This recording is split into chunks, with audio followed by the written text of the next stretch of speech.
Sure, sure. Well, Great. I want to welcome everyone here today. I know there are a few people who are planning to come, but No King's Day may be holding a few people up. But nevertheless, we are so happy to have this opportunity to welcome Geoffrey Newman into our Outright Invite program. Um, just a little bit of our history.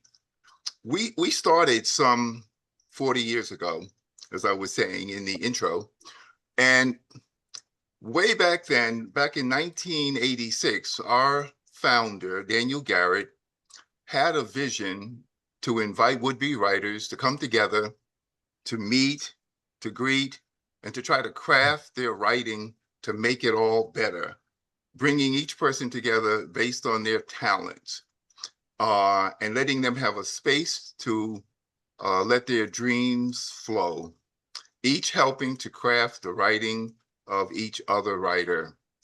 And we wanted to produce something that would be lasting, something that was more than just memories as a legacy, but something that would be there as a document for who we were and how we were living, what our struggles were, and more importantly, what our triumphs were.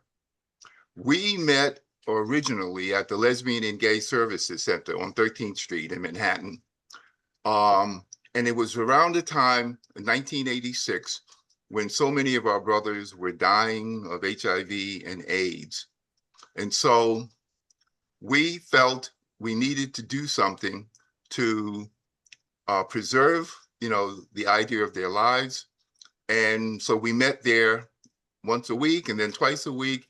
And about 10 years ago, I think it was Robert Penn who suggested we go virtual. So we started the virtual workshop. And that has been a lifeblood for so many of us because we spread out around the country and we couldn't all meet in one simple space.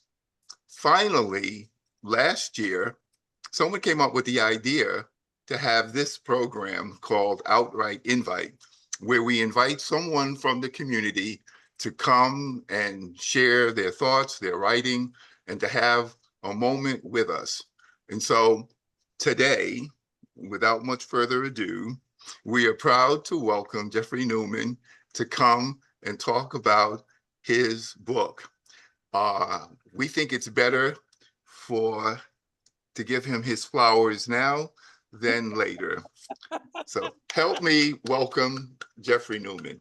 Thank you. Thank you very much. It's a Welcome. pleasure to be here. It really is. It's quite a pleasure to be here. It's been it's been a long, long process, and I'm glad to see now that my journey has sparked some interest in other people really focusing on their own journey and developing their own story. And hopefully, from my book, it'll inspire other people to write their own story and share it. So I'm really happy to be here, and I'm very touched and honored to be selected by your organization to share this moment with you. And by way of a brief introduction, Geoffrey Newman, PhD, is Dean Emeritus of the College of the Arts at Montclair State University in New Jersey. He was the first holder of the Owen Dustin Distinguished Professorship from Wabash College in 1987 and received the prestigious Amico Award for Theatrical Excellence from the Kennedy Center American College Theater Festival in 1979. He helped establish the Department of Theater at Wabash College in 1970 and served on the faculty of the Drama Department from 1975 to 1986, during which time he was appointed chairman of drama from 1982 to 1986. He then served as the founding dean of the College of Arts at Montclair State University from 1988 to 2001. He now resides in Palm Springs, California with Ed his husband and soulmate of 47 years. Now it's Welcome. 50 years. Welcome. Thank you. Thank you very much. Thank you. It's been, like I said, it's really a pleasure to be here, and it's a pleasure to have an opportunity to talk about my book with all of you. And the book has actually done really well in critical review, and it surprises me all the time the impact that it has had on people whom I didn't even know or knew but didn't really know, and that it has really become a kind of a kind of lighthouse at a time that we need more lighthouses about the importance of diversity and equity and inclusion, where that has been a struggle, not just all my life, but that has been a struggle throughout the lives of thousands and thousands of people who have been marginalized simply because of the color of their skin or the choice of whom they choose to love. And so it's really important.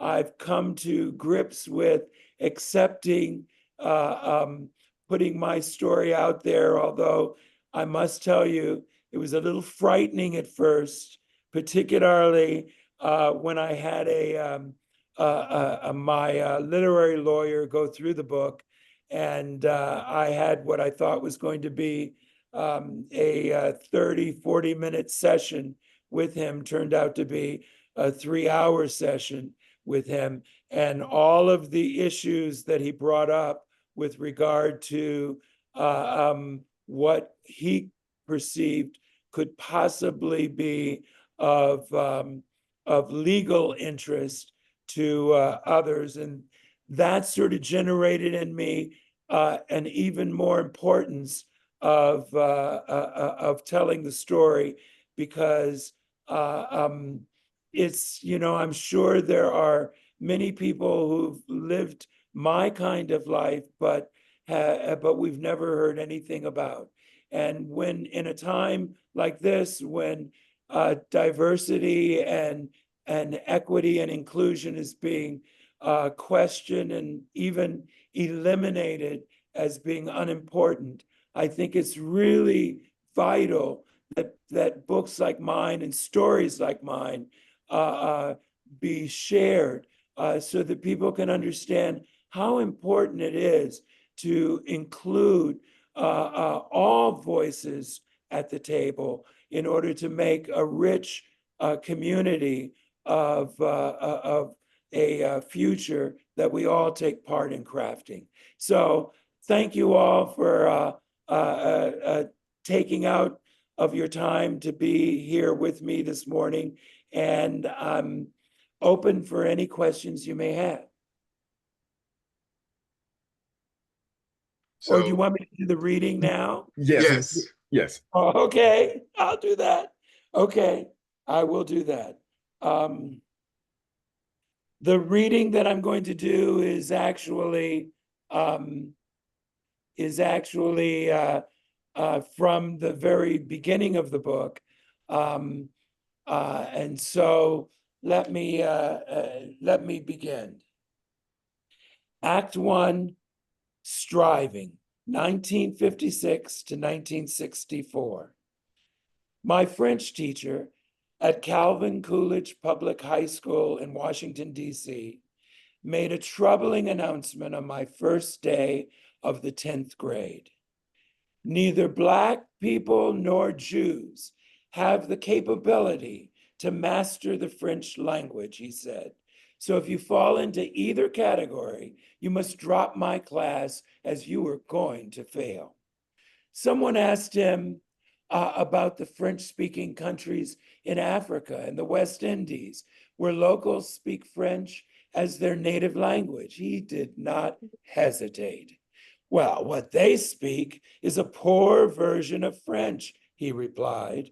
You can say that those countries speak a bastardized version of French, not the language as it should be spoken. I teach French as it is spoken in France. The year was 1962, quite a volatile one. All around America, frustration and negativity reigned. Every day, you heard of some tragedy. The country was changing. People in authority felt it was time to assert control, reinforce rules, and keep people in line. This idea was particularly true for tenured public school teachers, entrenched in their roles for many years. So shocking as my teacher's words were, they came as no surprise. My parents took what he said as a challenge. First, we went to the school principal. I listened as my mother, a teacher herself, made a case that I should be taken out of the class. She demanded to know how such a racist, bigoted teacher could be allowed to remain in any classroom at a public school. To my surprise, the principal was meek, a very timid man, not wanting to engage in any dialogue concerning one of his tenured teachers. That's not my decision, he told my parents. He has strong connections in the office of the superintendent of schools. There's nothing I can do. My mother, you see, rarely took no for an answer. No one intimidated her, particularly if one of her children was in jeopardy. And the next thing I knew, I was in the waiting room of the superintendent's office as my parents prepared for an audience with this high-level administrator. When he appeared at the entrance of his office and saw my parents, he seemed surprised. The superintendent looked to me like a powerful, self-important, huge white man who had no experience dealing with two highly educated, articulate, and well-informed Black parents. But these Black parents were on a mission. I was told to remain in the outer office while my parents entered this autocrat's inner sanctum. I vigilantly listened while acting as if I couldn't hear what they were saying. But it was not difficult to hear what was happening. While both my parents were present, my mother, a certified teacher in this public school system, took the lead in making the case for their son. I easily made out my parents' loud yet respectful voices as they took control of the situation. The meeting seemed to go on forever as I patiently waited for it to end.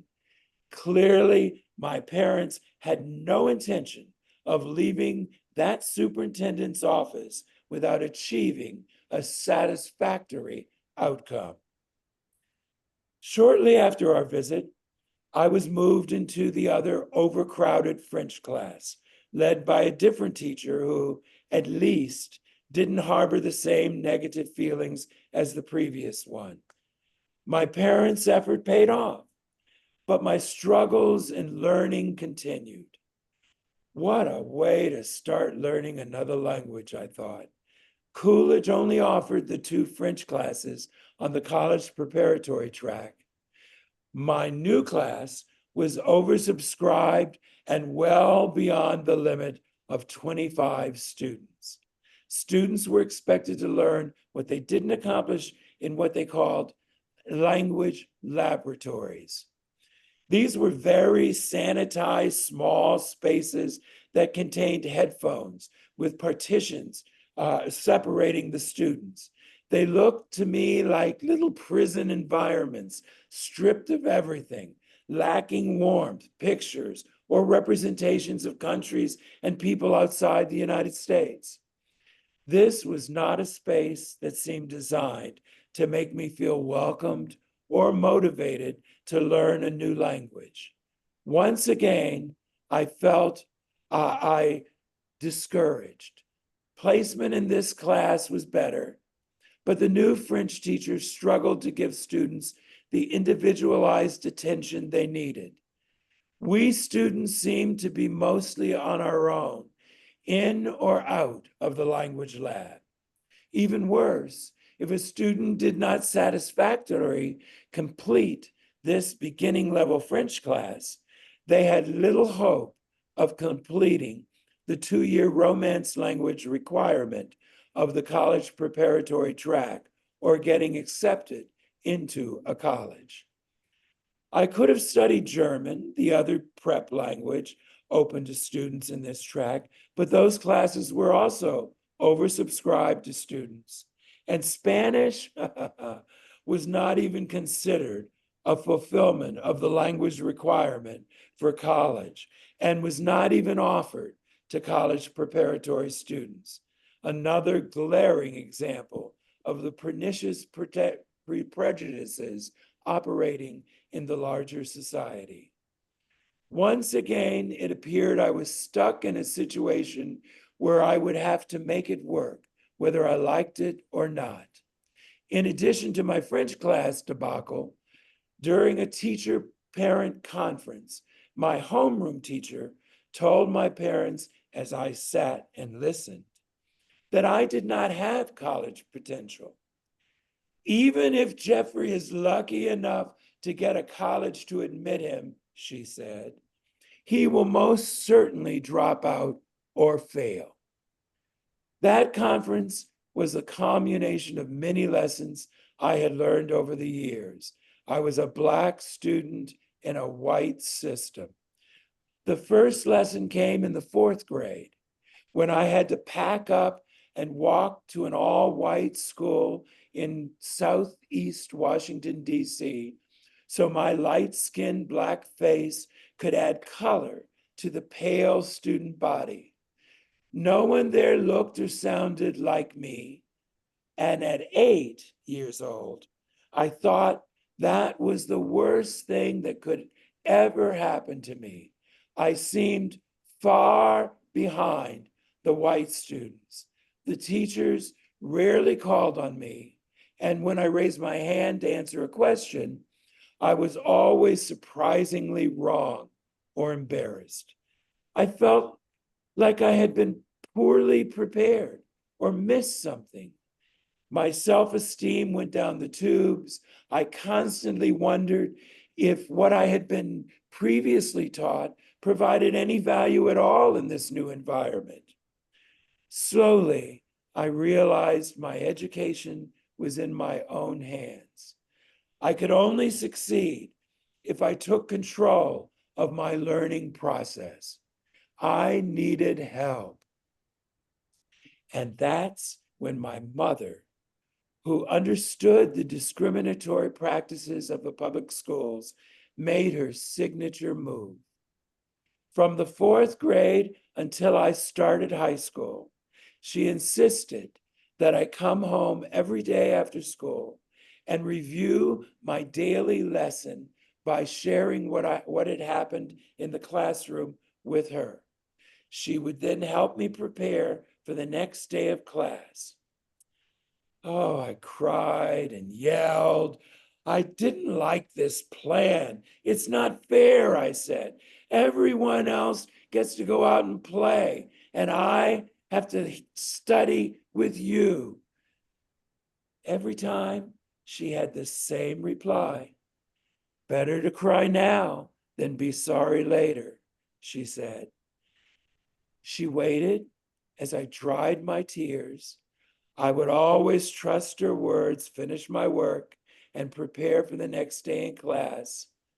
My mother was seldom wrong in advice or direction, and she possessed the patience of Job.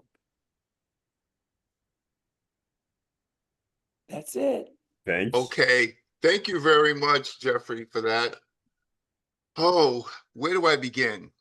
Um, you know, it is somehow fitting. Of course, we're going to open this up to Q&A, but I just want to kind of start right here.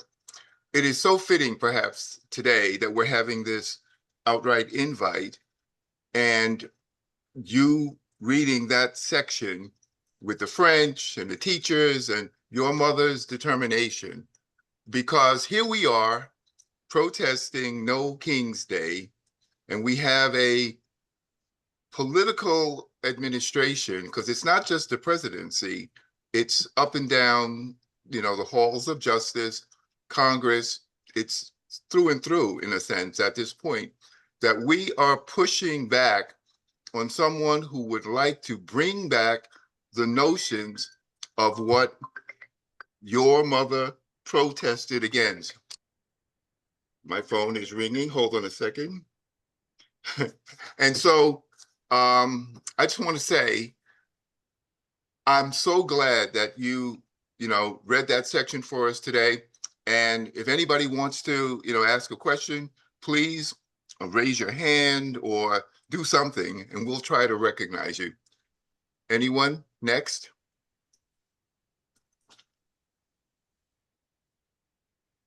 Alan, right? Hi, Geoffrey. Thank you for this. I'm still reading your book. I'm about, I don't know, maybe a quarter of the way in, and I'm really enjoying the presentation of your life. One question I had when you were speaking earlier about what some of the legal considerations were that your advisor had about you telling your story. But I was also curious about your process for remembering so much so vividly. Did you keep a journal along the way, or how No, did you? I didn't actually.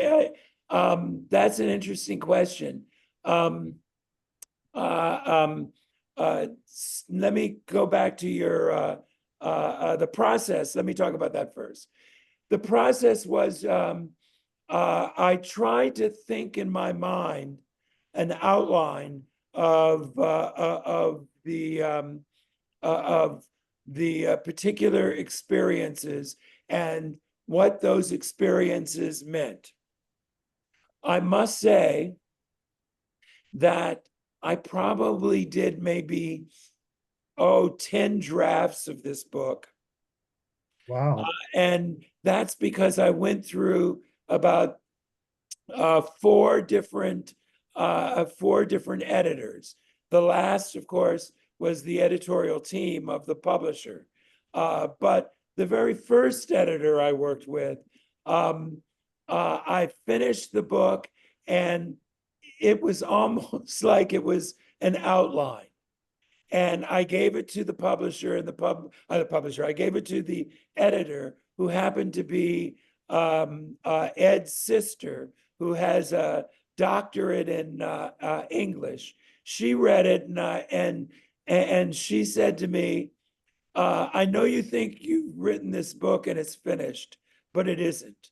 You've just begun. Now I need for you to go back, and I need for you to flesh out a lot more of the detail and to give us more of the story. Think of it as a movie happening, and describe everything that's happened in that particular experience, from your perceptions of what you heard, what you saw. Set the picture for us, and then tell us the story. Well, in doing so, it meant that what I had to do was to go back, and every time I would begin to share an experience, I had to really go back and really relive that experience. Many of those experiences were so ingrained in me, I would say they were almost scars that I had put Band-Aids on. I had no idea that I had such scars until I started to take that Band-Aid off and start to describe that experience and relive it. And when I started to relive those experiences, the detail flowed like like a river. I would often, Ed would tell you, I would often wake up at 2, 3 in the morning, where those details were just flowing through my head, and I just had to get to the computer and write them down. And it ended up, after going through that time and time again, it seemed as though the book was almost writing itself, and I was keeping up with the book. And it seemed as though the story was a story that wanted to be told, and I was just trying to think through the details. Now, it's sort of interesting because when I did meet with the lawyer said things like, okay, the French teacher, can't we change the gender? Let's make it German rather than French, because the issue is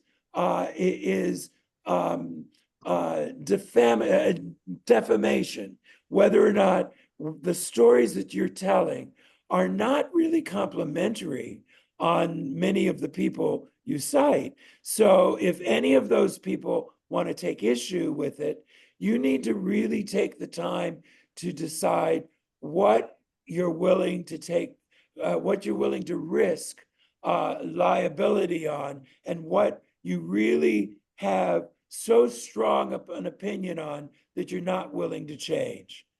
Well, that meant I had to go back and rethink that narrative all over again, from the standpoint of what was so important that I just couldn't compromise changing it.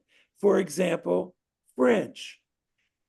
It was really important for me that it be French, because part of what I didn't say in this was that my first trip to France was right after I finished college, and I did this troubadour trip in singing around in Europe with my buddy. I discovered that French, as it was taught to me, according to how it was spoken in France, when I got to Paris, my God, that was nothing like what I was taught. And I realized all of a sudden that not only was that not true, that I wasn't being taught French as it was taught in France, because French being spoken in France is spoken according to the region of France that you go to. What is spoken in Paris is not what's spoken in the Pyrenees, and what's spoken in the western part of France is not at all what's spoken in Paris. And the concept that that there is one standardization of any one thing is just erroneous and wrong. And as I was telling this story, I found myself having to go back and edit because what I was trying to sort of lighten up, so it wasn't as harshly critical of the experience that as I remembered it. I tried to go back and be as neutral as possible in telling it, so it wasn't so biased that I was telling you that story through the pain or the anger with which I experienced it, but rather let the audience or the reader come to that conclusion on their own. So it was quite a process of telling a memoir, not so much as what you remember, but as how you remember it in a way that really didn't skew or bias the telling of it, so that my story sort of spoke for itself.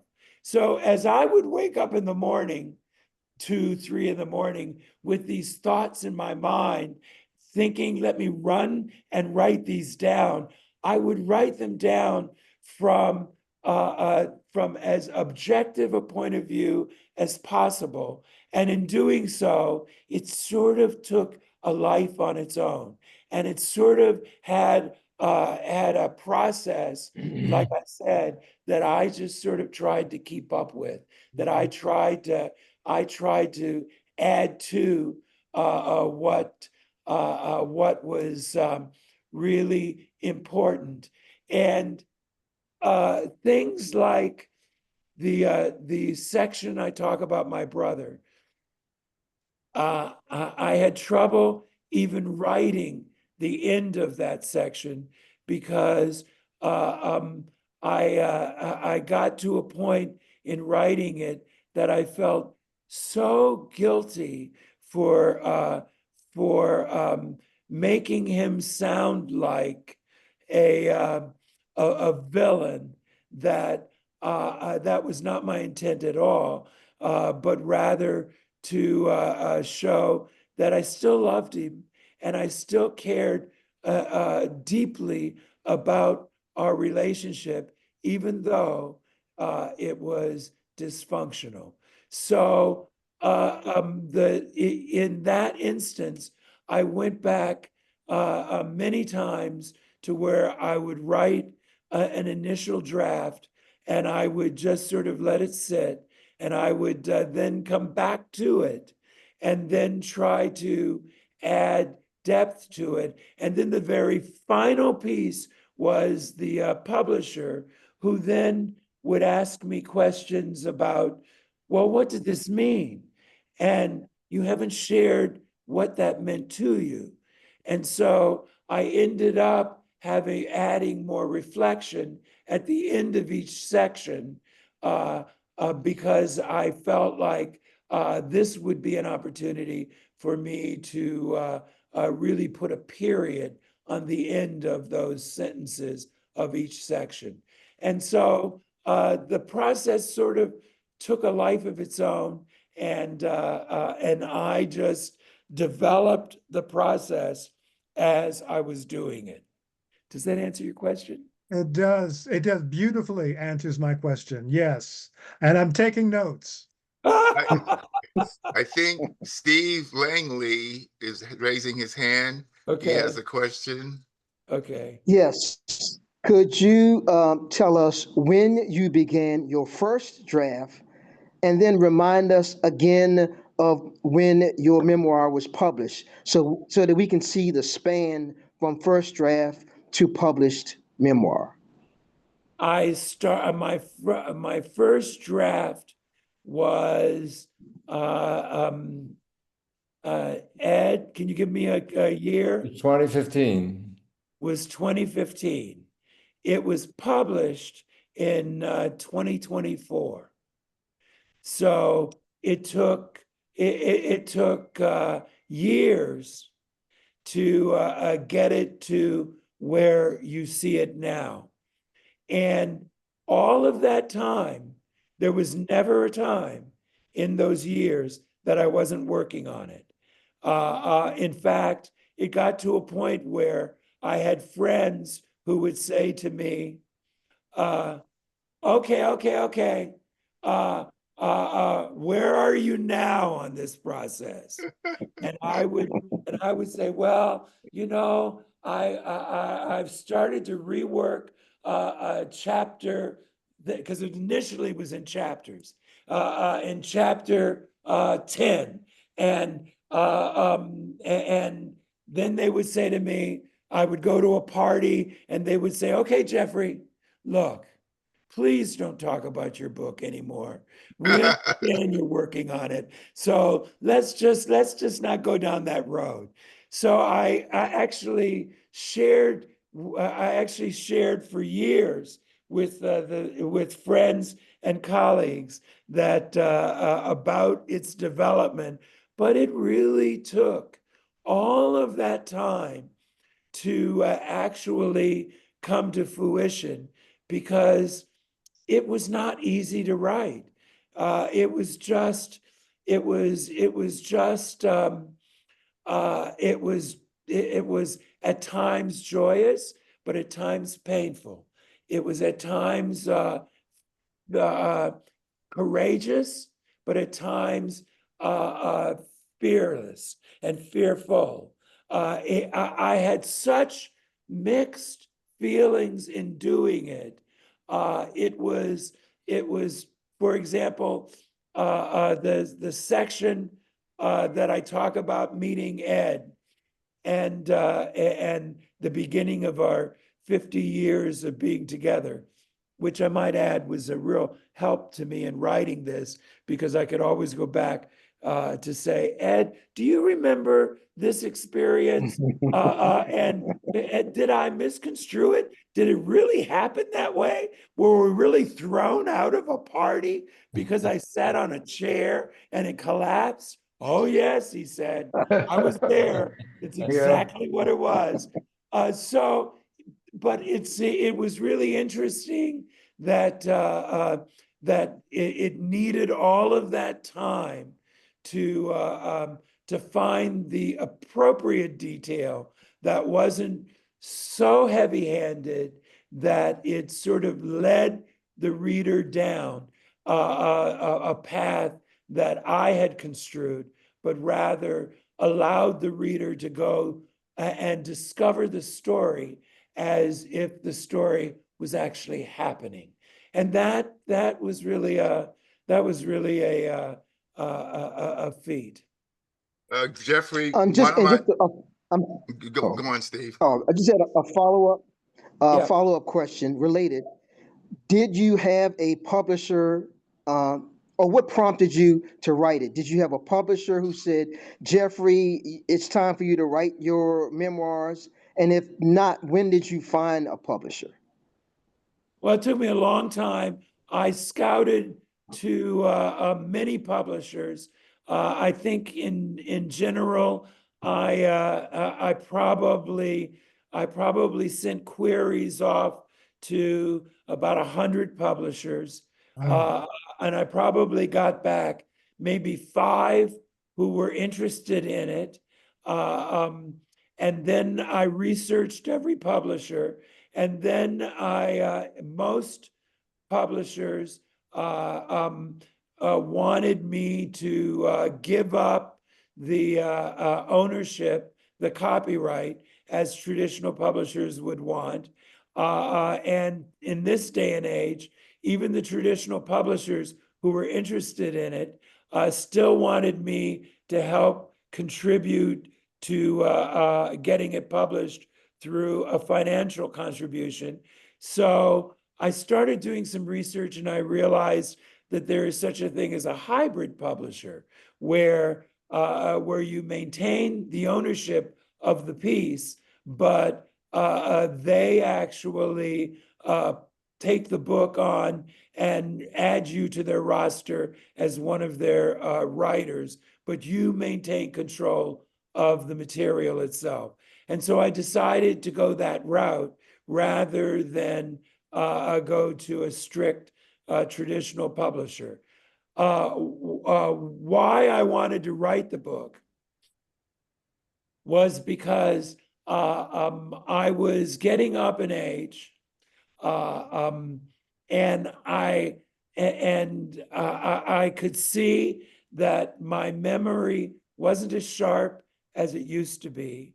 And I thought that I had so many stories that might really help others, that I should see whether or not this could be a strong book for a young adult audience. So I wrote it with the intent of it being a book for a YA audience, thinking that they would actually benefit from hearing these stories, if anyone would benefit from it.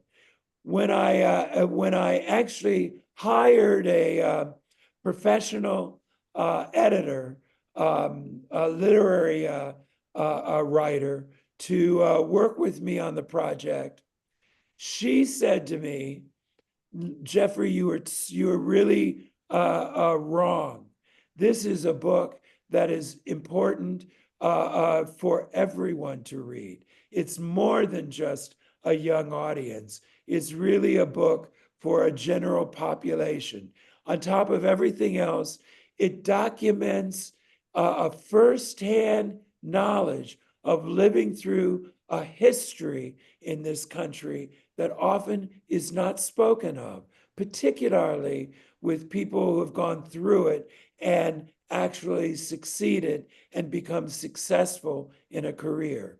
So I think it's really an important book for you to see. Now, this is my second editor. She said, you know, I think one other thing is all of your life has been a part of a theatrical experience. Why don't you think of shaping it from that standpoint? And so then I went back and I redid it in the format you see it, which is the format of acts and of a play and of scenes and of as though with that first quote, all the world's a stage and we're mere actors playing roles with our entrances and exits. And I thought, wow, that's exactly the way I feel my life has been. It has been one large play. And I've had a lot of entrances and exits of a lot of people, and they've had all kinds of impacts on my life. And I need to really sort of restructure it from that standpoint, because I think it then has a much greater value if you see it as one long journey. And so that reinforced the importance of me writing it. And so I went back and rewrote it again. And I think I actually, like I said, I think I ended up with about 10 or more drafts.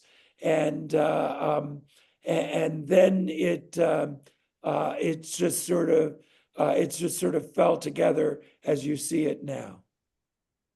Geoffrey, Yes. you know, I thought from the earliest times, I thought I wanted to be a writer.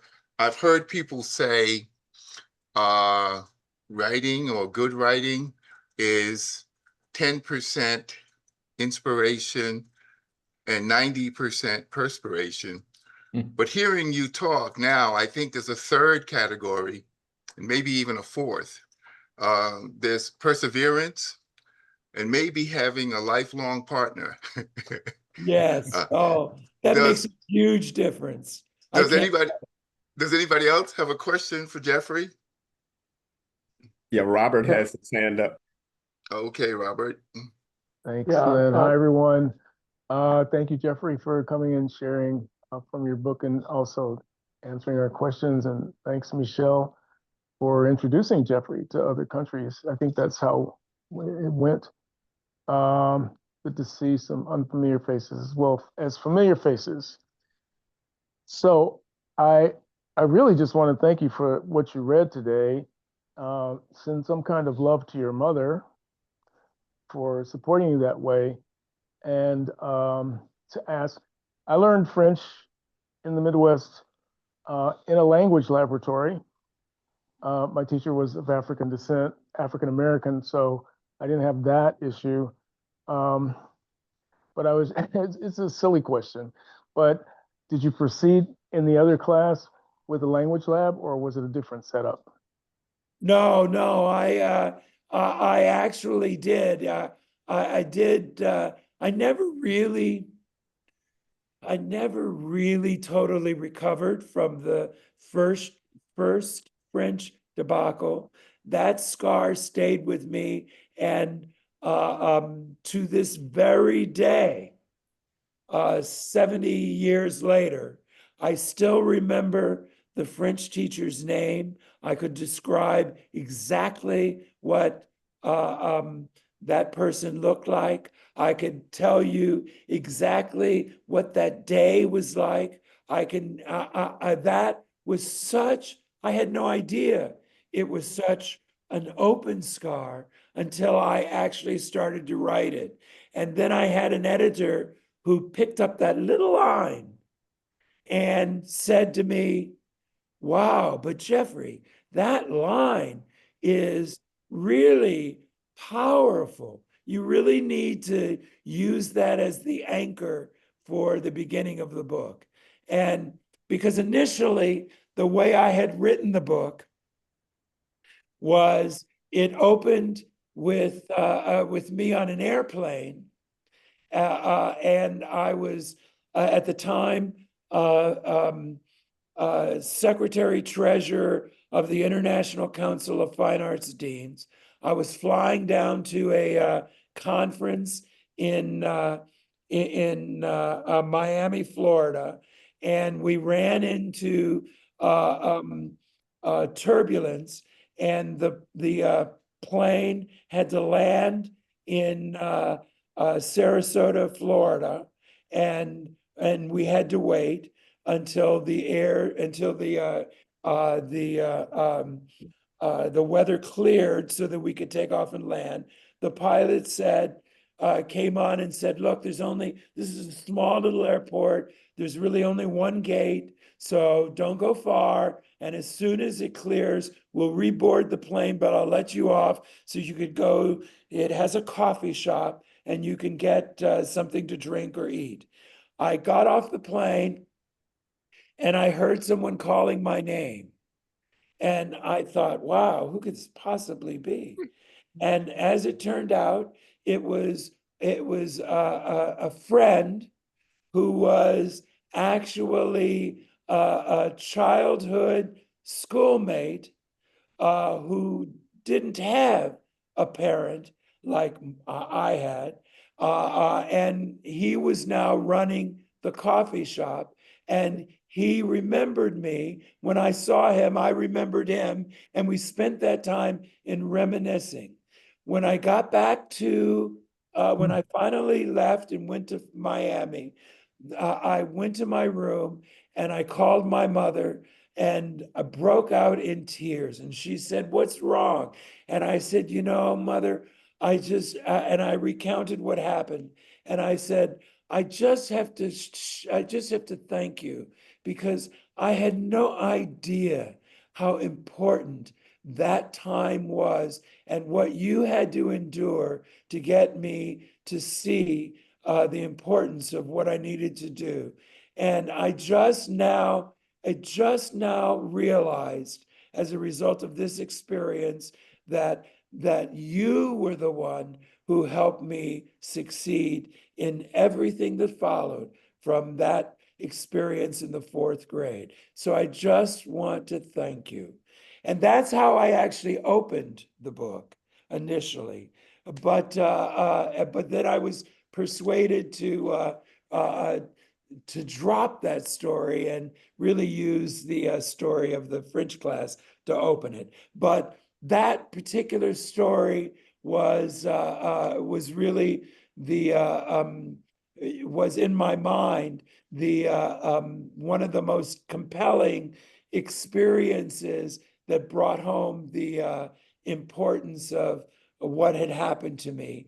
And of course, when I was struggling to try to find the title of this book, I came up with all kinds of concepts of what I could do, but everything in my life has stemmed from that phrase, better to cry now than be sorry later. Put in the work and you will succeed. And that is that. And so that title came to me as though my mother whispered those words in my mind, saying, that's the title of your book, Geoffrey. Don't go any further. And that became the title of the book. Thank you, Geoffrey. I think Robert Holm would like to ask a question. Sure. Yeah, Geoffrey, as I said earlier in the conversation, reading your book has been a real bright spot for me, and what I am experiencing as a rather dark time in our nation's history. But one of the people that impressed me the most, one of the characters that impressed me the most, was your brother, who you characterized as a bully. I knew him slightly, and he had a very imposing physical presence during our senior year in high school. I didn't know him as a bully, but he becomes a major character in turning points as your story unfolds. Several times you say that you were able to deal with this situation because you had had a brother who was a bully, and you learned how to handle bullies with dignity. You're able to confront, but not to confront in an emotional way, a defensive way, but to confront in a peaceful and some would say loving way. And I wondered when in the course of this unfolding adventure of your life, you began to realize that your brother had been a major teacher in how to deal with the difficult situations that were confronting you. How did you come to that realization? I think, that realization only came to me when I started to write the Okay. and when I Yeah. started to write his story, Mhm. I had to really think through as to what was the good, the bad, and the ugly. And Yeah. in writing this, I realized, actually only in writing it, that boy, he really was a major teacher in my life. And what I discovered was, just like that French teacher, all the learning is not always painless. It's not always easy. And it's not always something that you realize at the time is a learning experience.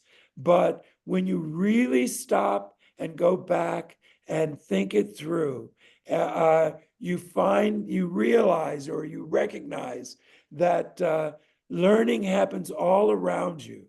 And learning is a part of growth, and that is not always painless. That's not always easy. That's not always something that happens quickly. Sometimes, just like it took me years to have the courage to come out as a Black gay man, it took me a long time and years to accept the fact that my brother, however altercations I had with him, God, did I love him, and did I really miss him, and did I really learn from him? So that didn't really happen, though, until self-reflection. And that self-reflection didn't happen until I started to write. And then when I started to write, and I had an editor who would say, but that couldn't possibly be the whole story. You have to tell me some more. And I would then go back and try to rethink it. And then fortunately, I had that 50-year experience with Mr. Ed, who I could go back to and I could say, Ed, look, I need to flesh this out. Can't you help me? What actually, how do you remember this happening? That really helped a lot. But as every writer will probably tell you, the writing experience is such a solo, lonely experience. Some of those painful moments you must endure on your own. You can't really share them. You can't really subvert them. You can't really avoid them. You must go directly through them. And gee, that's what I learned from writing this book, that it took that time for me to have the courage to get that story on paper and to open up to where I was able to share some thoughts that I just never, ever, ever thought I would articulate in terms of words. Geoffrey, Yeah. Kevin. Yes, I just want, okay, Geoffrey, I'm sorry, go ahead. Robert, you're going to follow up. Well, I just wanted to add that I've spent 50 years being a preacher in the church, the Church of Progressive Christianity, if you might say, as you might say, and this conversation has been the best illustration of how one can face hatred without returning hate for hate. Yeah. And I Really think that your life story has contributed a wonderful alternative to what we're being presented with in the bullying. And we can hate the bullies, but we have to figure out a way to return love for hatred, and that's one of the hardest things to do. And you've shown us a bit of how to do that. Yeah. I actually on the website, jeffreynewmanauthor.com, I actually, Michelle, my wonderful publicist, actually got me to write a blog. And the blog coming out in November is about that very subject. Wonderful. It's about hate and how hate comes from fear, and how we need to work through that, because hate destroys from within and from without. And there's no positivity that comes from hate, and there's no real satisfaction that comes from hate. There's only more hate. Yeah. Thank you. Kevin. Geoffrey, I wanted to echo the compliments for the scene you read, particularly because our mothers had very similar approaches, almost down to the word. That my mother did the same thing. Going over homework, I remember my brothers and sisters would be playing in the backyard. I could hear, and it was that better to cry now. It was almost something quite similar. And the thing I can't remember is I know she did that with me. I had 4 siblings. I think she did it with each of them. She was a registered nurse, so she wasn't a teacher by training, but she was a teacher, very gifted. And so that story really resonated. That scene really resonated with me particularly. But my question is following up. You mentioned Michelle and her role. So I'm a history professor. I have 2 books that have been published through academic press. Been really disappointed with their limited amount of publicity. And can you talk about, maybe you and Michelle, if you could talk about how you got the word out about this book, because that's really why you're here, because Michelle reached out to us. Yeah. And That's actually an answer that Michelle should shape, because I totally am a novice in marketing books. And if I didn't have the expertise and the creativity of Michelle, I probably wouldn't be on this very webcam this morning. So Michelle, can you? Sure. Well, as soon as I got Geoffrey's story, I knew it needed to get out there. And then I also love working with the Black gay community, and I've built a lot of relationships within the press and within the community that I knew there's space for him and he needs to be in those spaces. So we kind of just went from there, and he's had some crazy stuff happen along the way. With his website got locked up and a couple other things. So there's been a lot of good troubleshooting, and that's taken a bit. And the thing that I told Geoffrey from the beginning is, it's okay. The book is evergreen. We've got our lifetime to publicize this book. And I said, then once you got Michelle, you got Michelle. So it just goes that way. But so folks have been very receptive, and Geoffrey definitely has a list, and this is what I want to do, and this is where I've tried to get into and I haven't had luck, and this is what I want to do, Michelle, and get me to do it, make it happen.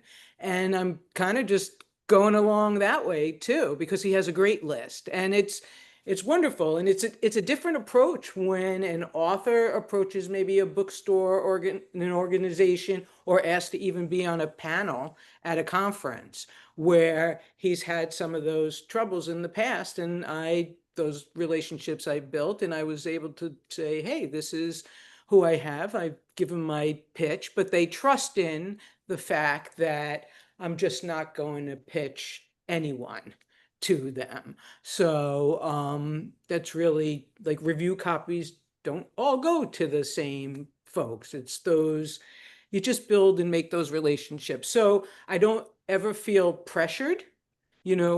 A book has a lifetime in a bookstore of 3 months, right? And then that's when they start returning books. But things are different now. Back in the day, they used to order 15 to 25 books. Now we're lucky we get 1 to 3 copies into a bookstore. So to me, that's the shortest life in that bookstore. But other than that, we've got a lifetime to promote this book. And like I said, Geoffrey has some strong lists that we're working on, and I'm ready to come through for him. Thank you very much for that. As I said at the beginning, my experience with this book, I was also fascinated by the different worlds that you were straddling, white and black and straight and gay. And I was taken with how well you wrote that and navigated through those different challenges. And then to find that you were musical as well, it's just icing on the cake. And how you launched yourself sort of into the world with all of that. Can you talk a little bit about those journeys? Yeah, I was just going to add one thing, just for you, Geoffrey, and academia. I mean, throw that into the mix of all that. It's like, whoa, there's a whole nother world. Yeah. My mother said to me when I was in college, she said to me, the one thing that I wouldn't wish that you would become is a teacher. And I said, really? But you're a teacher. Why do you say that? And she said, because that is such an undervalued profession. That's such an area that society doesn't seem to recognize the importance of. So if you're going to go into education, you really need to go into education from an administrative point of view, where you can really have an impact on making change. And boy, was she so right. I was recruited, as you see in my book, my story. I was recruited to begin this, to start this theater program at Wabash College, and then went to Howard, and then went to Montclair. But all of those efforts were efforts where, when I look back on them now, they were all efforts where I was asked to come in and not just be a teacher, but to help change an environment that needed to have an infusion of a different path. And so in doing so, I realized that I was growing, I was developing, and it wasn't until I started to write this book that I realized how my lifespan actually, or my professional life actually spanned so much change in our society, in our country, in the world, that to be on top of that change and to help guide that change and to help make that change have a lasting impact on the lives of others. That to me became the importance of the story and the importance of writing the book. I tell you, it's been quite an experience because people have gotten so I've gotten feedback from so many different people who have found either a part of themselves in my book or found a similar story to theirs in my book or found a current problem that they are facing, a solution, a potential solution from my book.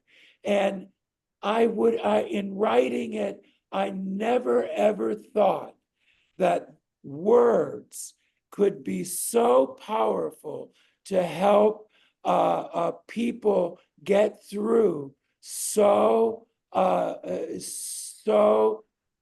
many difficult and challenging times. But they are, and the words that I have chosen are words that had a impact on me. And I thought that, if they had this kind of impact on me, they might have that same impact on a reader or we're working on trying to get an audio book out and on a listener, because because this, boy, I tell you, like I said, even the passage that I read, the times today are not much different than the times of the 60s.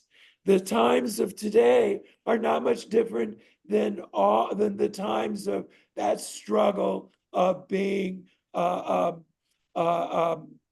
Black because I have an ounce of Black blood, or being white because I have an ounce of white blood, or being mixed because come on, all of these kinds of efforts are efforts to divide and to marginalize people so that they don't believe that we are all part of the same human race. And that is really the important piece, I think, of my book, is to understand that my story, whereas it's unique in particulars, it's very universal in struggle. Absolutely, Geoffrey. I think Alan wants to say something. One other question. I'm about a third of the way through your book, and I was wondering if any of the people in your book have read it and reached out to you. I was thinking of George in particular, that you traveled through Europe with. No, I haven't heard from George, but I'd love to, because I actually haven't talked to him since I went to graduate school. So I know I haven't, but yes. Well, you haven't finished the book. There is a story that comes at the end of the book that is about me with a neighbor going to a bar where we meet an ex-student and what transpires in that experience. And Ed was walking the dog one morning, and that neighbor saw him, and the neighbor came up to him and said, I recognize myself in Geoffrey's book, but I don't understand why I didn't use my name. I should have cited it. So I've had that, and I've had a couple of people. I had a high school friend whom I hadn't seen since high school, who said to me, I had no idea what you were struggling with in high school. And if I had known, I really would have outreached much more to you, because I was really there as a friend. And now that I realize what you've gone through, what you went through, I really have to apologize, because if I had only known that that's what you were experiencing, I would have offered my ear, my shoulder, my friendship to help you get through that. So, I mean, it's really been interesting that that it has spawned that kind of feedback, but it continues every day. Every time I have one of these discussions about the book, I learn a little bit more about the impact the book has had on people who have read it or are reading it. You know, I went to a neighborhood affair, and Ed and I, as we walked in, someone came rushing over to me and they said, "You know, I read your book. I was on vacation in Tahiti, and I was on the beach and I read your book, and I just want you to know I left it in Tahiti for other people to read." So it's been interesting, the feedback. How are we doing for time, Kevin? We've got about 10 minutes. Okay, any more questions? Listen, I see my niece is there, Ebony. Don't you have a question, Ebony? I don't. I came to support you. Oh, she's such a sweetheart. Can't replace family for anything. Thank you for coming. So I'd be happy to answer any other questions you might have, and I'll try to be succinct. Can you say a little bit more about how a hybrid publisher works differently from a traditional publisher? Well, actually, that's an interesting question, because in the process of developing the book, they really don't work much differently at all. I had to really go through, I first went through an acquisitions director who really ironed out the contract. But then I was turned over to an editorial team. And I had a team of probably 3 or 4 different editors who looked at the book from different perspectives. But I must have gotten, I would say, 8 single-spaced pages, typed pages of notes, of changes they wanted me to do before they would agree to move ahead with the publication. So it wasn't a lot different than the traditional publisher. The main difference was ownership of the property, and that whether or not you had to really give up the rights, the royalty rights to it, and honestly, you know, writers make such little money from writing a book that the first thing that the acquisitions editor said to me was, listen, publishing this book, don't think that you're going to make a lot of money on publishing the book. That doesn't happen today. Unless the book goes into a different kind of venues, i.e. A media, a film, a television, or is somehow mass produced in such a way that it sells thousands of copies. You might want to think of doing this book as a calling card rather than as a moneymaker. And so don't really focus on the revenue side of it.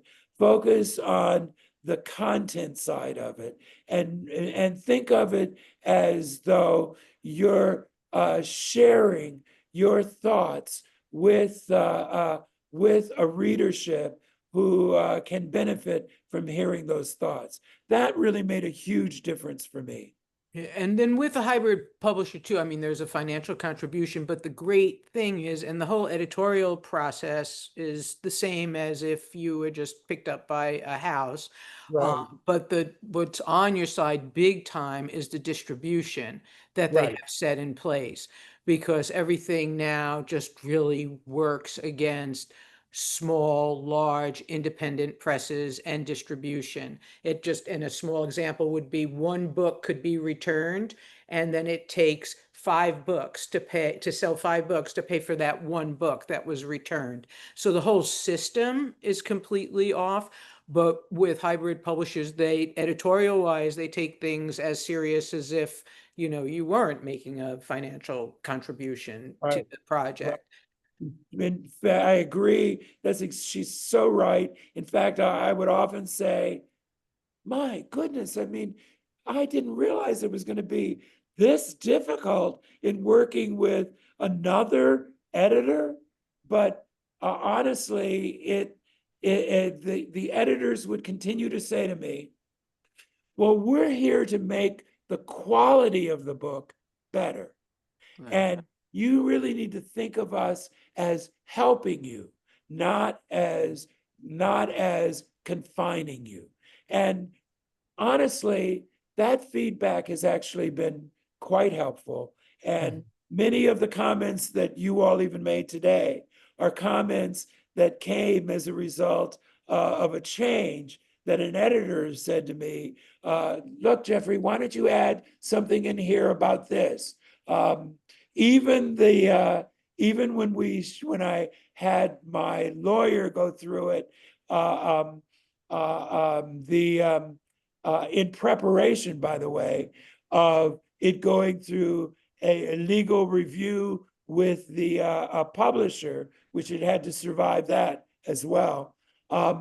The lawyer said to me, well, I know you look, I know you didn't necessarily want to hear this from me, but can't you tell us a little bit more about your relationship with Ed?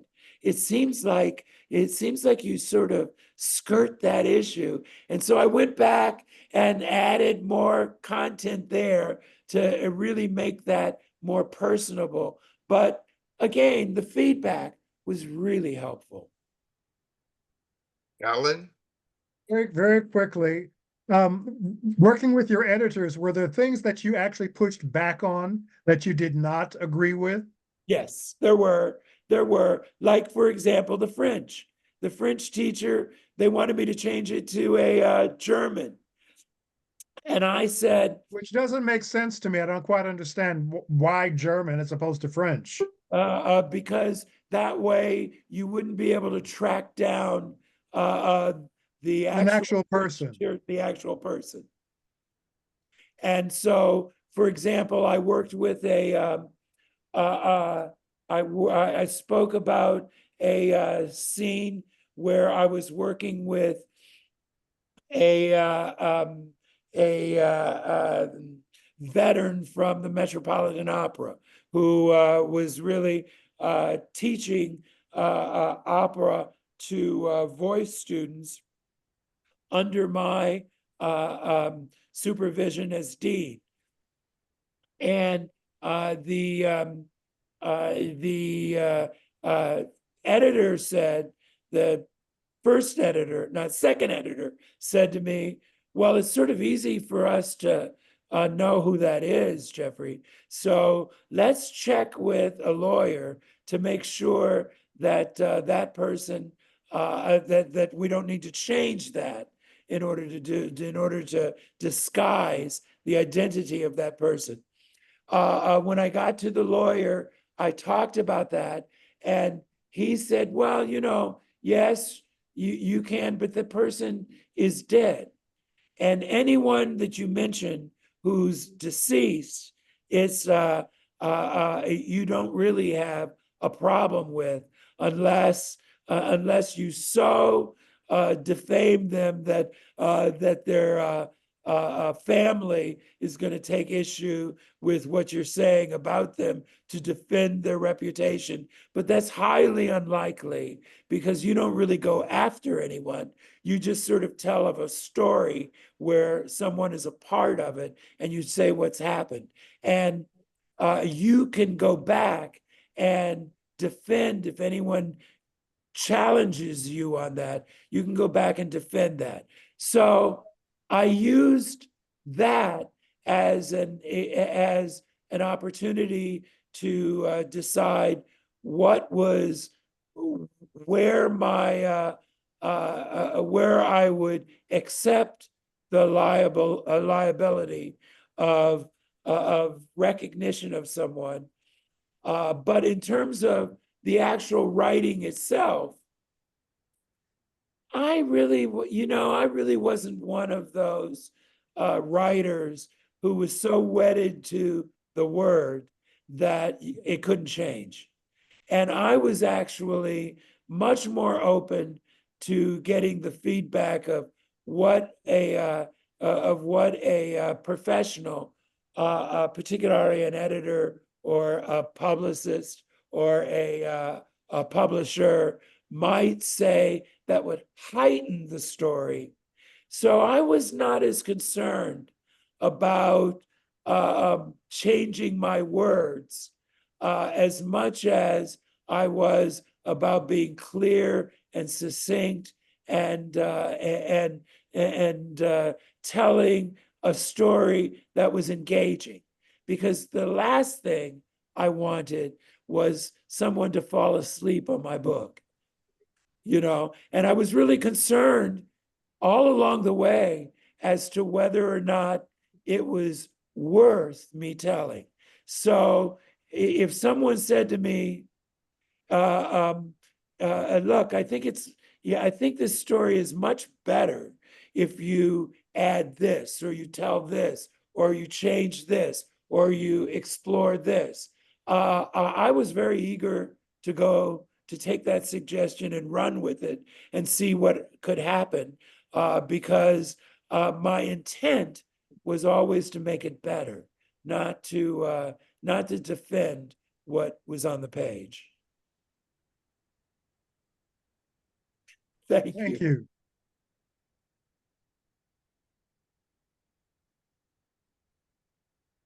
I think we're running out of time. Is that how we're looking at this? Are we running out of time? Yes, we're nearing 3:30. So Lynn, you were gonna do some wrapping up. Yeah. First of all, I'd like to thank Michelle for recommending this. I'd like to thank, I see a number of the people from the Other Countries Collective. I'd like to thank them for participating. Kevin Magruder, Alan Wright, Steve Langley, Robert Penn, Sir Rodney Sir, Len Richardson. My screen is small on my Zoom, so maybe I'm missing someone. My apologies. I want to thank the inspiration for the Outwrite Invite program itself for remaining to be a vehicle to bring together people like Geoffrey Newman and interested participants and the process. I want to invite all of you, if you don't already know us, to come to our events. We want to harvest your email addresses and add you to our distribution lists. We are planning a winter solstice this year, and we're in the throes of planning a 40th anniversary along with Adobe and GMAD for next year. So we would like all of you to continue to support us and and to come out and spread the word. And especially, we would like to thank Geoffrey Newman for entertaining us for an hour and a half with his brilliant memoir novel and engaging life story. Kevin, would you? Maybe just to add, the winter solstice is our open reading, and it will be on December 20th. That's a Saturday. I believe the start time is 6 o'clock, and it'll be at the Lesbian and Gay Community Center. And so watch out for more information on that. Geoffrey, again, thank you so much for sharing your work, your life story, and your time today. And we look forward to seeing you all at future events. And Thank you all. Thank It you. was Thank you again, Jeffrey. this Thanks, this Kevin and Lynn, for a pleasure. and to this see you recording all. will be posted on our Facebook page tomorrow. Okay, and we'll Thank make sure we you. get it out. But Yeah. Kevin, thank you very, very much. Lynn, thank you. And to Yes. my other country's family there, it's so great to see you. great Robert, seeing you too, Michelle. no, it's all good. Yeah. How you doing, Steve? Everybody. So it was a great Saturday afternoon. Definitely. Thank Yes, you indeed. all. Take care. Thank My you. pleasure. Okay. Bye-bye now. Bye.